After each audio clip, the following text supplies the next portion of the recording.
Hi, my name is Dennis Siri. I am Executive Director and founder of the New York City Independent Film Festival, Independent in Spirit, International at Heart, and this is the New York City Independent Film Festival Meet the Filmmakers podcast. Join us while we meet this year's filmmakers. Thank you. Bye bye.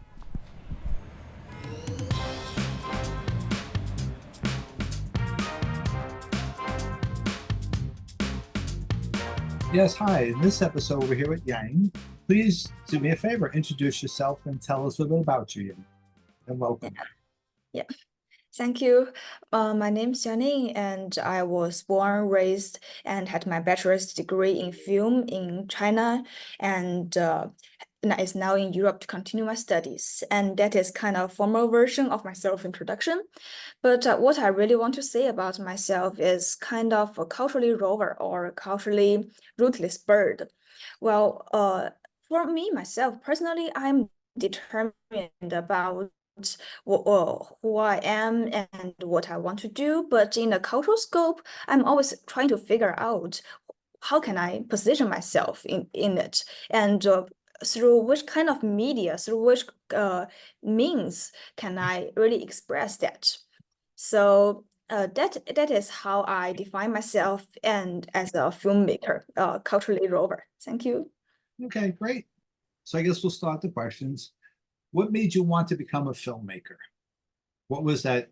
What was that realization? What was that moment when you said, "I'm going to be a filmmaker"? How did that Well, yeah, I think many people want to become filmmaker because they watched a really good film. But well, when I was young, I watched a really good film. I take it for granted. Film is like that. So that moment, I've realized that I want to make a film is I had really edited something. I had really make a film, but it's not an official film. It's just some shots, put them together. But I think it's kind of montage when I put a shot and different shot. They are all circles. One, as I thought, it was sunflower, and another is sun, and I just randomly put them together and said, "Oh, it fits really well." And together with the music, yeah, it's just a kind of magical moment. I felt like I can do some magic. So that's why I find that making some videos is will be really great. Okay, good. How long have you been doing this? How long have you been making films? Well, I have been made film for 4 years, I guess. Yes. Okay. Your family and friends, when you said, "Hi, I'm going to be a filmmaker," did they say, "Oh no, you have to be an engineer, you have to be a lawyer," or they say, "Okay, great, follow your dreams"? What did you get? Well, most of my friends support me because they was like, "Wow, film, you are going to be big director." When I when I determined my dream in film, it was a year of like La La Land, and they said, "Oh, you are going to shoot another La La Land. Congratulations." Well, my family uh will be less positive. They will think that they will imagine myself sitting in the office in front of computer doing some office stuff. So they will like, is it a formal job? You shoot films? So yeah, different people have different opinions, but I value all of their opinion and they become kind of part of my story and part of me. Yeah. But your parents didn't say, "No, you cannot do it. We'll disown you if you become a filmmaker." They were just like, "Are you sure?" Which way Mm, was it? mm. I think they are just, are you sure? Are you sure? Okay, you're lucky. All Yes. right. I guess do you have a support group of filmmakers, like your tribe of filmmakers, your village of filmmakers that you surround yourself with? Do you have that? Yes, in Shanghai, I have a number of friends who are some of them love independent film, and some of them are really filmmakers, photographers, editors, this kind of stuff. So we often come together and discuss what about our next film. So this is kind of my support group. What made you decide to make this film? This film. Well, before I made this film, I went to Singapore for half a year. It was an intensive filmmaking training. Yeah, and I made a film with a really good colleagues.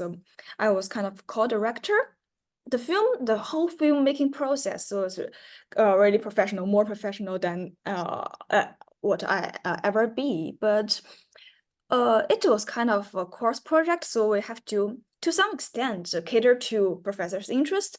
And because I was in Singapore and I'm Chinese, our film is more kind of about Chinese culture from the Singaporeans' perspective, but obviously it's not from my perspective. So at that moment, I thought that I want to make a story of myself. It's time. I think the moment is I said, oh yeah, it's time to make a story of me myself, because throughout the like 4 years, I've become a really completely different person, uh, really different from who I was before. My aesthetics, my ideas, my values, they all become different, and I don't want to tell stories that cater to others' interests at least once. So I thought, yeah, I want to make this film. And what was the hardest part of making this movie? And what was the Well, most fun part of making this movie? Most yeah, people answer that together. They kind of like, what yeah, was the yeah. hardest sometimes is also the most fun. So what was the hardest and most fun part of making this movie? Yes, you're right. I want to answer them together too. Yes, I think both is the because of budget. Well, the problem is not that I don't have enough budget. The problem is I overestimate what the budget can do. So when I first read a script, I was thinking about a kind of road movie, like a group of people traveling together, different things, and I soon found that it may cost much because we have to travel together. The whole group have to travel. So I changed it into two people working together, working through different things. Yeah. And when I wrote the script, I also imagined it to be kind of surrealism because it is a dream. So I don't want us to just shoot on site. I want to make up the whole thing. Yeah. So I have to make up a number of things. There are really too much. To be honest, it was too much. So I have to cut many things that I thought maybe not that important. It was hard. It was hard to reconcile. But the most fun part is also because our lack of budget. Because we don't have that much budget and I have a lot of things, so we didn't make a lot of plan Bs. We just pray, yeah, today will be lucky day. We will make it through. But sometimes it doesn't, so we have to use our creativity to make something, because if we have enough money, we would just use money to solve all the problems and make a scene that I imagined before. But what I can say, example, in the first scene in the swimming pool, my actress, she was kind of sick on that day, so she can't really shoot that scene. But I thought, oh my God, this is really important. But luckily, we found a stone woman who can replace her, but they don't really look alike. Their body shape are alike, but they don't look alike. So we have actually shot the scene twice, and the whole background, the swimming pool, it was different. Like it was two different swimming pools. We can't because we can't rent the same one again.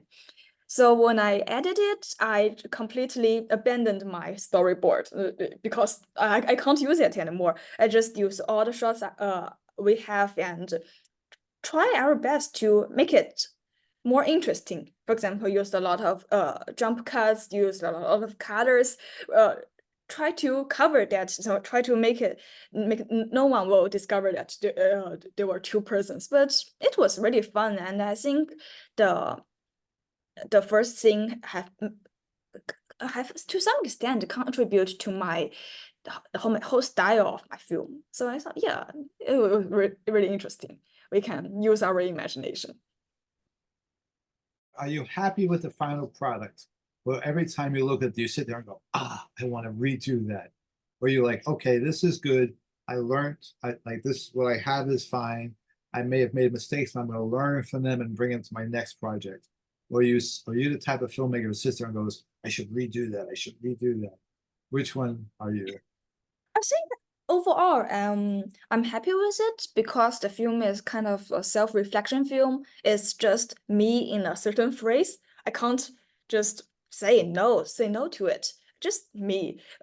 Whether my directing style or sorry, or whether my directing style or my directing ability may have improved since then, and I think that's all okay because it's self-reflection. It's just me on that period.